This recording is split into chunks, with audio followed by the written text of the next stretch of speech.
Measuring yourself is easy in some respects, like your age, your height, your weight, but not so easy in others, like your character, integrity, and maturity. But those are the real measurements we should be focusing on. Your quantitative info doesn't define who you are, it's your qualitative info that does. But growth doesn't just happen. It takes intentional accountability on your part. So welcome to the Measuring Post, a place where we can learn and grow together. Hello and welcome to another and special edition of the Measuring Post. In between season number 1 and season number 2, I ran across this gentleman and I like his message and attitude so much we decided to do a mini episode in between the seasons just to highlight what he's about and what he's up to. This gentleman, who's one of the most positive people I've ever met, is Mr. Ramin Isamaili. How are you today, sir? Hi, how are you, sir? I'm very excited. Yeah. We have come to have a good conversation today. Yeah, absolutely. And we're going to talk about why you're here in just a moment. But you sort of have a very wide background of what you do and sort of what you're about. You're not only an author, you just released your third book last week. We'll get into that in a minute. But you're also an artist, a gemologist, a health coach. So you're kind of all over the map. So tell us a little bit about what your main focus is and what does Ramin do on a day-to-day basis to keep him busy? And then I would love to talk about your book, The Rules of Laughter. There's 3 parts to that, so we'll get into that. But yeah, sort of, how did you get on my show today? What's going on with Ramin? Yes, I'm very excited. I am right now. Right now, I am focusing on my books, but for last 40 years. I work in 47th Street, Diamond District, New York, and I work with my family for 30 years. And in early 2000, I start drawing, and I created my artwork called Technique Linearies. All the lines next to each other drawn. And that's very colorful and beautiful paintings. And for the last 10 years, I start writing my poems. That came to me like serendipity. It just happened. I started writing, and that make me curious how I can go with this, and that was so many poems that I decided last year to start publishing my books, and right now I have published 3 books now. Yeah, so your art technique, which I want to go back to because I'm unfamiliar with it, it's called linearism. And it's a technique in the art world. Is this something that you sort of created yourself, or was it already in existence and you just kind of added your own flair to it? No, created myself. I started writing, I started drawing my artwork, and I sort of created, and I called it linearism. And that's on all the lines next to each other. That's all the artworks are lines drawn next to each other, and that's very colorful, and I decided to call it linearism. I like that, yeah. And I know that your website, rulesoflaughter.com, does talk about that briefly, but do you have a separate site just for your artwork, or is that something they can all find at rulesoflaughter.com? Rulesoflaughter.com is, from next month, that's going to be also my art.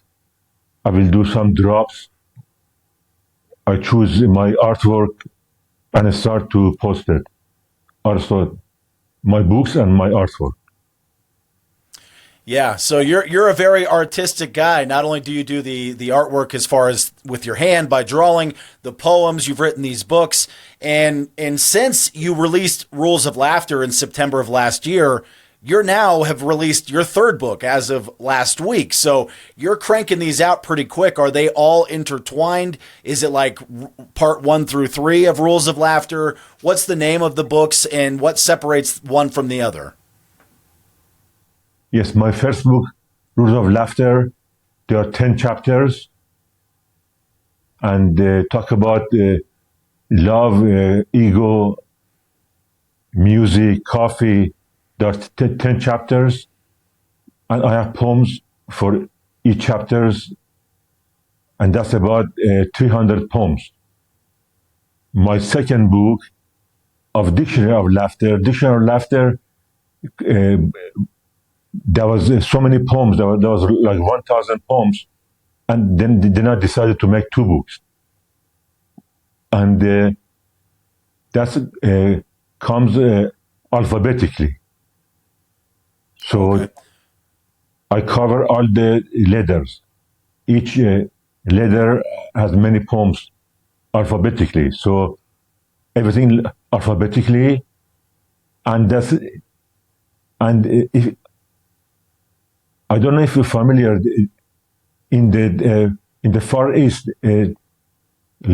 lots of poets, and they used to do mushaire, like they used to do start the poem, and the last letter of the poem, they have to start a new poem with that letter. So that's that kind of doing that alphabetically, so some people can enjoy the way it's set up, and have fun with it. Yeah, so it's a dictionary style, like A through Z, and then the way that you end one poem, whatever letter that is, you start the next poem with. So they're sort of interconnected that way. Yes, yes. Yeah, that's cool. I'll have to definitely look at those. I didn't notice that when I was going through it the first time, but really cool. There's another really cool thing you do that I found that I would like to discuss: the concept of lemonading, like referring or reframing challenges into opportunities, like when life gives you lemons, sort of mentality. I'm assuming that's where you got the idea. Yes, that's the right way to put it. Yeah, you have to think positive. You have to take life better than reality, and keep going. You never can stop. Uh, yeah, Also, my main message is never compare yourself with someone else. Live your life, be yourself, and everything comes together. You have to keep going. You have to live your life in positive way. Yeah, and I think it was Mark Twain who said it. It's the comparison. Comparison is the thief of all joy, or the death of all joy. Yes, And that's absolutely true when you're looking at what your neighbor has, or your friend has, or your brother, or sister, and it's this comparison. Like, well, why don't I have those things? If you do that, you're taking away from your own journey and your own path, and I think that's really a detriment to yourself if you think about it that way. So I love the positive mindset. Now, would you say that you also have a bit of like a stoic philosophy where it's more like you're just really not in control? So instead of trying to control things, just like take them in, but also find the good in it, like the positivity? yes. If you compare yourself to someone else, you don't enjoy your life.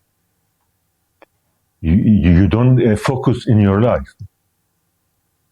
So that's very important, that you think positive, and live your life the way it is, and keep going. Yeah, I absolutely love that. So, in your books, and maybe just in your research about the books before you wrote them, is there any sort of medical benefits you read about from the science of laughter, or the psychological or physiological benefits of just being upbeat and positive, like, or stress relief, stress management? How can this serve as like a coping mechanism? What are the benefits of like laughing just in general? I'm trying bring positive energy toward eco, and to make my surrounding happy with positive energy, and hopefully they can also inspire other people.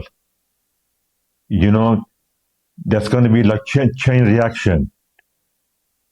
And whoever read my books, uh, I hope they can say they get something good out of my book and make them happy. Yeah, that's great. It's sort of the ripple effect of positivity and laughter, and again, I think that you hit the nail on the head there. There definitely is a chain reaction when people see somebody that's exuding positivity or just joy. It's hard to be angry or sad around those kind of people because it's like infectious. It spreads out of them, and I think that's a really great message to put out there because I think most people you see walk around with their heads down and it's just like dark and cloudy, and there's a lot of anger in the world, not only here in the States, but globally. There's a lot of unhappiness and a lot of just depression and anger out there, and not enough people spreading light. So I really appreciate that you're doing that. And the books, again, Rules of Laughter and then the Dictionary of Laughter, those are all three are available on Amazon, correct? Yes. And also on my website, rulesoflaughter.com, that's connected to Amazon. And also, I sell my signed copies and signed bookmarks and stickers. Oh, that's cool. Very cool. And I'm looking at your website now about the author section. I must say, you're a cool dude. I like the outfit. You got some mad swagger over there. So yeah, check out Rules of Laughter and about the author section especially. And if you go over to the shop, you can actually get a copy of those books, and then you can also get bookmarks, signed bookmarks, hardcovers, paperbacks. So it's all available there. We would recommend checking that out. And obviously, just living your life day to day with positivity in your heart and laughter. But I'm really interested to know a little bit more about. You're also a gemologist, which seems like it's completely out of the ordinary to fit in here. But what exactly do you do with minerals and rocks? And are you just a collector, or do you actually go out digging? What's your angle with that, and how do you do it? Yeah, gemologist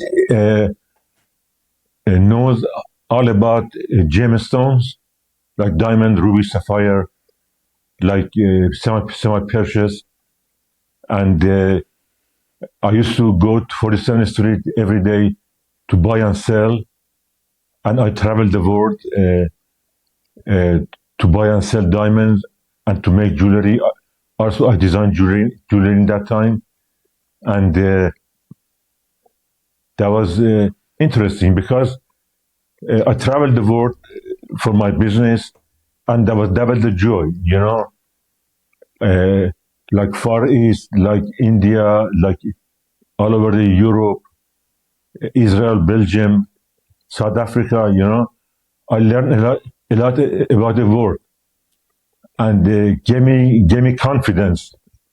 Probably that was one of the things inspired me to start my book and my my artwork. That gave me confidence about life, to try my own thing, to do many things good. And I was fortunate to to share this to the world, and somehow inspire lots of people in the world. Yeah, I love that. I have two questions about your travels. One, when you were abroad and you were in places that were not either where you're from or here in the United States, did you seem to find a lot of people in those communities, in those countries, that they sort of live that lifestyle where they're more optimistic, they're more positive, like laughter, joy? Is that something pretty common around the world?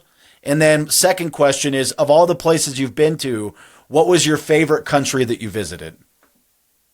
And I know that might be a bit of a loaded question, so if you had to pick one or two of your favorites, what were they? Yeah, my favorite was Far East. Far East is very interesting, like Japan, China, Hong Kong, Singapore, Thailand. That is a different world. Like people live differently, and they are very organized. The streets are very clean. you know, even you cannot, they never steal from each other. That's amazing place, you know, safe place, and they live their life, you know,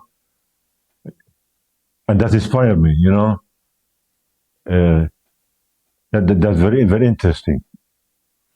Yeah, we're actually, my wife is Cambodian. We're planning a trip over the next couple of years. We're going to go to Japan and Cambodia, Thailand, do that whole thing. So Oh, I'm very really, nice. really excited for that. And we've heard that very specific answer that you just said from many people that have been there, that it's just beautiful and organized and they're polite and they're happy and they're just, it's just a whole different experience. So really excited for that. But in other places you travel, do you come across a lot of people as a majority? Are people overly happy, or do you find more people are not happy and sort of negative in life? In Europe, everyone is so happy, like Italian, like in France, Spain, you see positive energy. Like in Israel, also people happy and they don't care about what's going on, and they live their life. Uh, you know, especially in Europe, like Italian, they are so happy. Like, you know, they talk with their hand and loud. Massa is a very Italian last name. I'm not full Italian by any means. I'm sort of a European mutt, but Massa is very Italian, and we speak with our hands. Italian, Yeah, buongiorno. yeah, yeah. It is funny because I do find myself very animated when I talk, even though I'm only partially Italian. But there's maybe some truth to that out there. That's true. Yeah. You know, So you know, American, they don't drink wine. They get fat, and Italian, they drink wine like maybe one bottle a day, and nothing happened. yeah, That's they're unbelievable. They eating better enjoy. food, is what it They is. digest the food.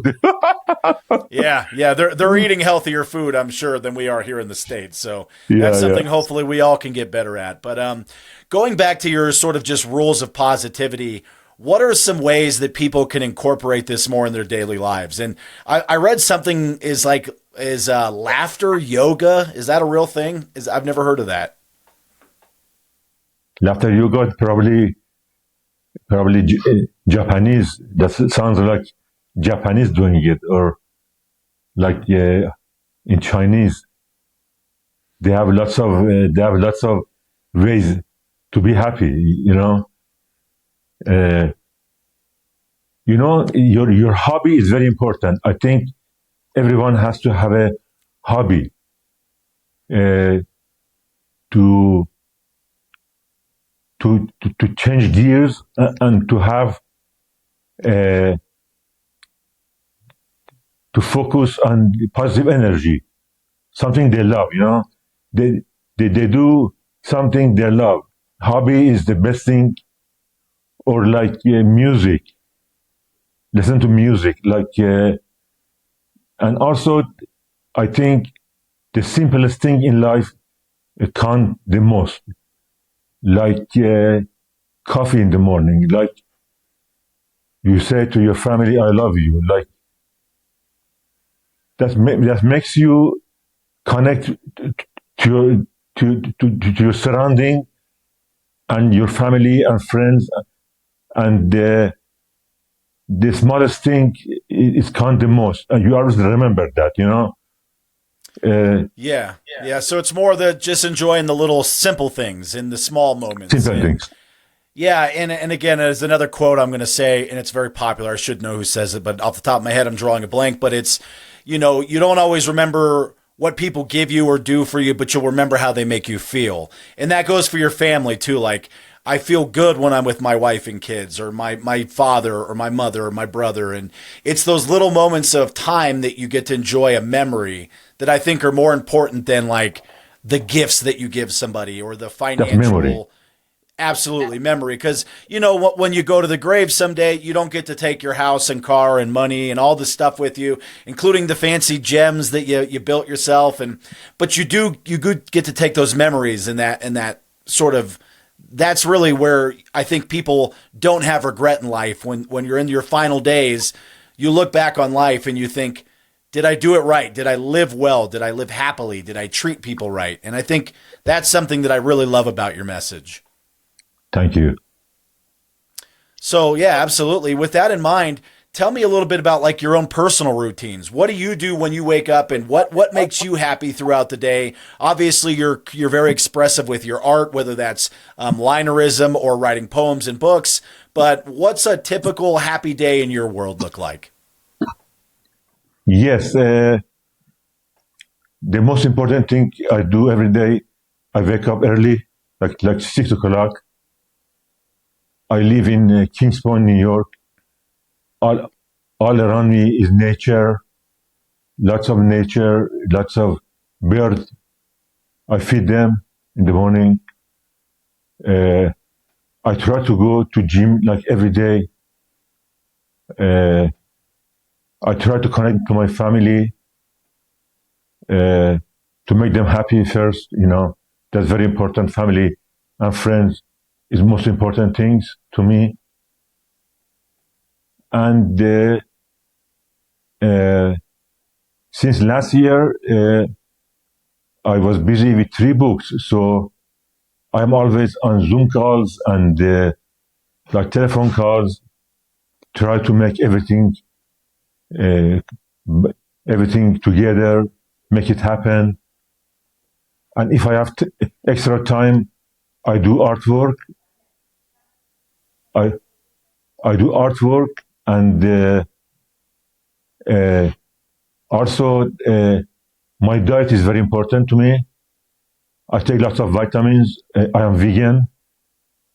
And also I help my friends and family with food and what they need in life, to give them good diet. And I think the good diet I have is also make me happy. That's very important key. Yeah, it's sort of a holistic approach. It's not just one single identifiable thing. It's sort of a collection of things. It's expressing your creativity, eating healthy, going to the gym, getting a good amount of sleep.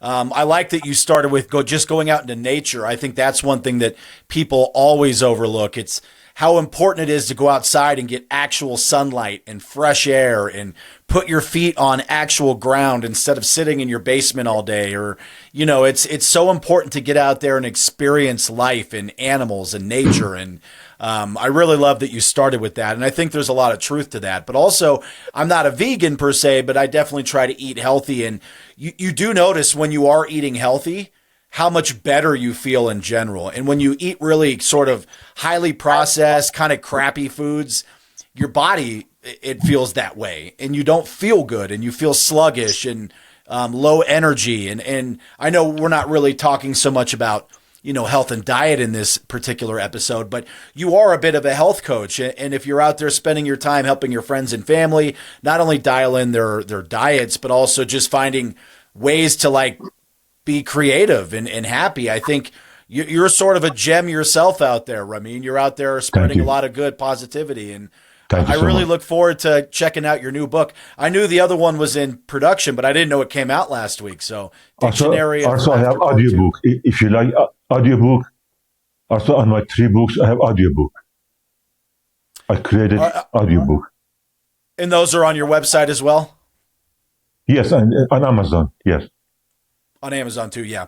Cool. Yeah, I've actually narrated a couple books. That's a daunting task. Did you narrate it yourself, or did you have someone do it for you? All myself. Yeah, it's weird reading a book out loud like that, isn't it? It's sort of it's an experience for sure. If you've never read an entire book out loud, even if you're not recording it, read one chapter out loud. You'll have a new appreciation for narrators who do it, because it was a very tall task for me. And I actually get paid to talk for a living, so it was still hard. So I commend you on doing that. It's always good to hear the words from somebody's voice, though. I really enjoy that.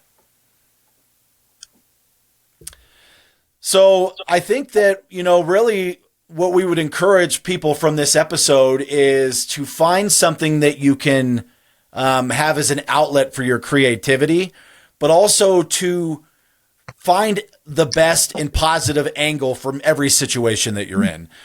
Because you're always going to have good days and bad days. There's always going to be things that happen that are unfavorable, but I think you would agree that there's always a silver lining in it, and that if you look at like the glass is half full sort of mentality, you're going to be just a happier, healthier person all around. Would you agree with that? Yes, that's like my positive mindset. That's positive. Positive mindset can change your life. And also, one thing is very important: the words are very powerful. Yes, we have to be careful how we use our word, especially to our family and friends. You can lift them up. You can make them successful. And if you say something negative, you can destroy their life. If they listen to you, they go wrong way. Words are very important, very powerful. How we can use it, and that's gonna change your mindset or your family mindset about you or about their life, and that's very important. Yeah, and I think that's another important thing that's overlooked. You said it. It's, there's the old children's adage where it's like sticks and stones may break my bones, but words will never hurt me. And that's not true. Words can be very hurtful, and words can be very powerful. They can, like you said, lift you up, or they can break you down. So be careful with how you present yourself and the words that you share with your friends and family, or even complete strangers and neighbors. It doesn't matter.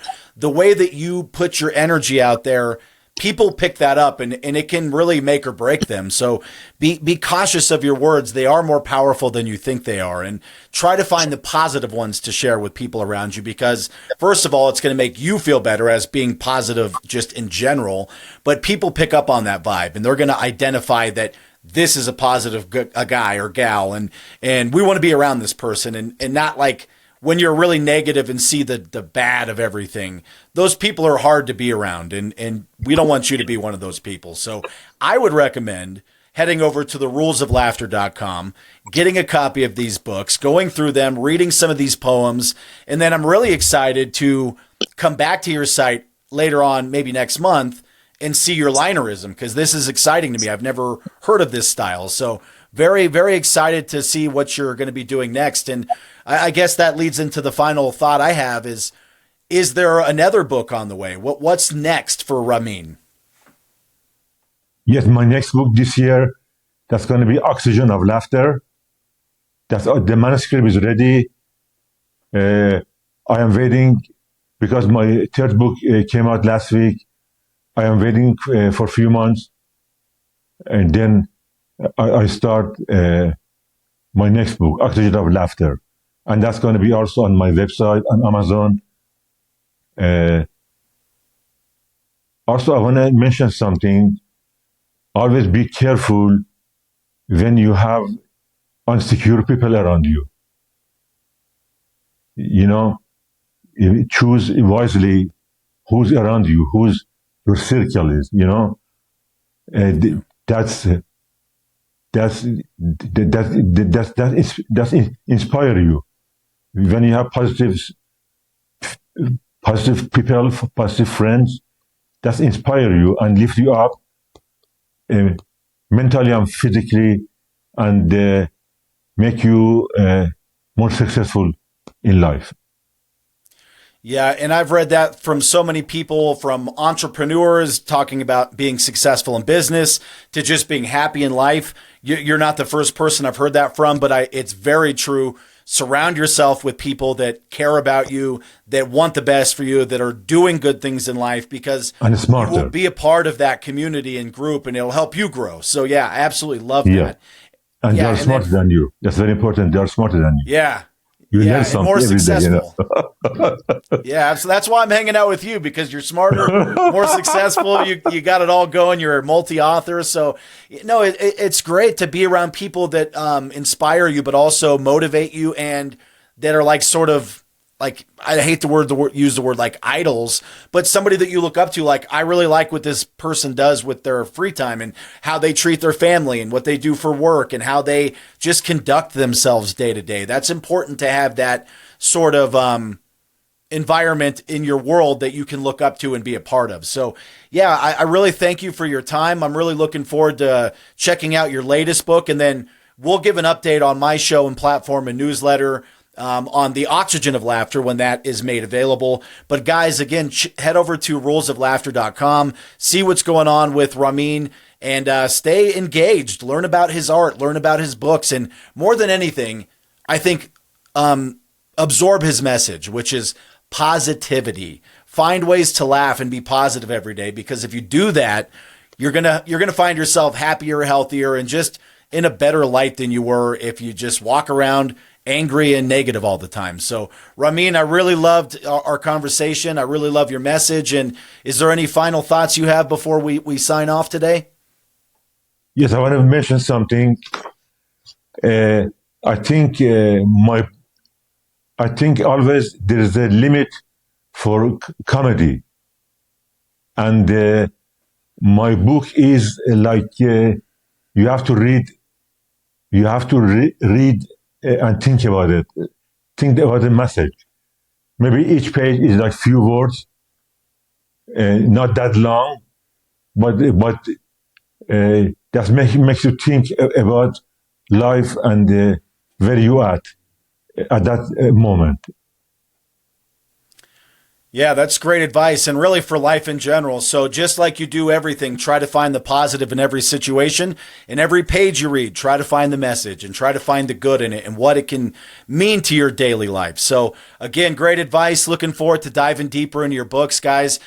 Please make sure to head over to rulesoflaughter.com, get a copy of these books, or Amazon, either is fine, especially if you want the audio version of it. Please make sure to find The Measuring Post. We're online. Subscribe, follow, rate, review. It helps our show get found by other people. But also make sure to sign up for our weekly newsletter. And by doing that, we'll continue to give you updates on Ramin and his books and other previous guests as well. So we appreciate you tuning in. And again, that's rulesoflaughter.com. And we're here with author and artist and gemologist and all around cool guy, Ramin Ismaili. I appreciate your time today on The Measuring Post, sir. Thank you so much. Thank you so much.